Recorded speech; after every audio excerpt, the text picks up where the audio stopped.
asalaamu calaykum waraxmatullaahi wabarakaatu walaalaha soomaaliyeed meel kastoo joogtaan marka koowaad ramadaan kariim. ramadaantu waa bil cibaado oo aad iyo aad muhiim u ah ilaahay kuwa ka faa'iidaysta oo fadligeeda iyo barakadeeda hela, dembi dhaafna hela, ilaahay ka hela, cadaabtana looga xoreeya allah naga dhigo. intaa kadib qiso muddo fog dhacday oo waqti badan laga joogo oo ramadaanta ku saabsan oo aad u kooban oo aan jecelahay inay dad fara badan ay ku cibro qaadan doonaan ayaan jecelahay inaan hawada idiin soo mariyo. aniga iyo nin aan saaxiib nahay ayaa waxaanu galnay dukaan carabtu ay leedahay oo lagu iibiyo hilib xalaal. waa 10kii dambe ee bisha barakeysan ee ramadaan, bartamihii sagaashameeyadii dalkan ingiriiska. markii aanu dukaankii galnay oo safka u galnay inaanu hilibka iibsano ayaa waxa soo galay nin Soomaali ah oo dhalinyaro ah oo aad iyo aad khamri u cabsan, ogana soo uraysa, gacantana ku haysta, isla mar ahaantaana dhacdhacaya. dadkii oo dhan dukaanka ku jira ayaa dhibsaday walaal Soomaaliyeed oo muslin ah oo khamri cabsan bil ramadaan, gaar ahaan 10kii dambe. waa iska garan kartaa, dadka xoogaa yara way isbedeleen,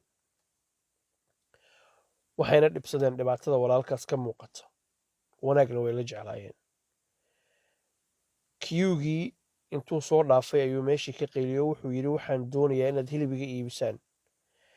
nimankii hilibka iibinayay mid ka mid ah ayaa si jees ku jira wuxuu ku yidhi, khamri baabaad cabsan tahay, maxaad adigu hilib xalaala ku falaysaa? ninkii Soomaaliga ahaa wuxuu ku celceliyey, hilib xalaalaha laiga iibiyo, hilib xalaalaha laiga iibiyo.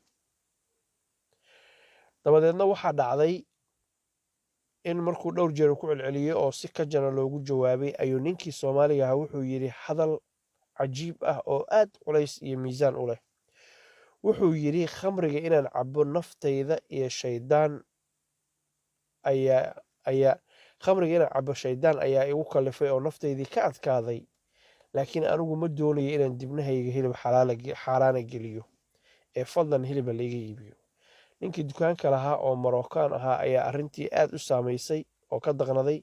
dabadeedna dhowr wasladood oo hilib oo waaweyna ayuu siiyey, wuxuuna ku yidhi bilaash u qaado, waana kuu ducaynaya. ninkii Soomaaliga ahaa isagoo faraxsan oo khamrigiisii wato oo dhacdhacaya ayuu baxay. inteennii dukaanka ku jirtayna kulligeen waanu wada aamusnay, annagoo oo dib u fiirinayna ninkaa hadalka uu ku hadlay. sheekadan waxaan idinkugu sheegayaa waxay tahay, addoommada ilaahay ha xugmin oo adigu eed ha u soo jeedinin. danahooda iyo duruufahooda ilaahay baa ka warqaba. markaad aragtid qof dhibaata ka muuqato, u ducee, kana aamus ama u nasteexee. laakiin alkooliistaad tahay, noloshaad ka dhacday ha ku odhanin, maxaa yeelay waxaa laga yaabaa inuu adiga rabbigaa kaaga dhow yahay.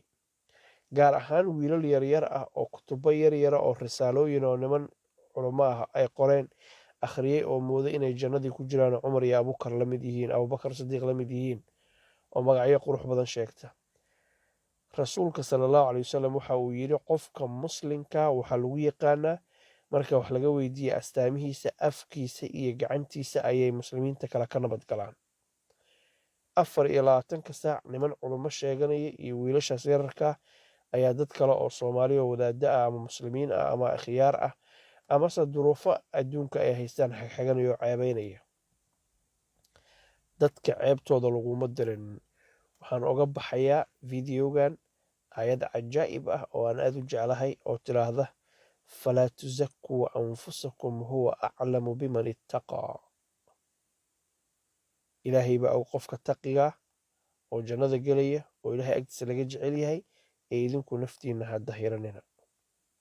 u arag qof kasta inuu adiga kaa fiican yahay, ilaahayna kaaga dhow yahay. ramadaan mubaarak. madaxweynaha mustaqbalka idin la hadlay. waa mahadsantiin.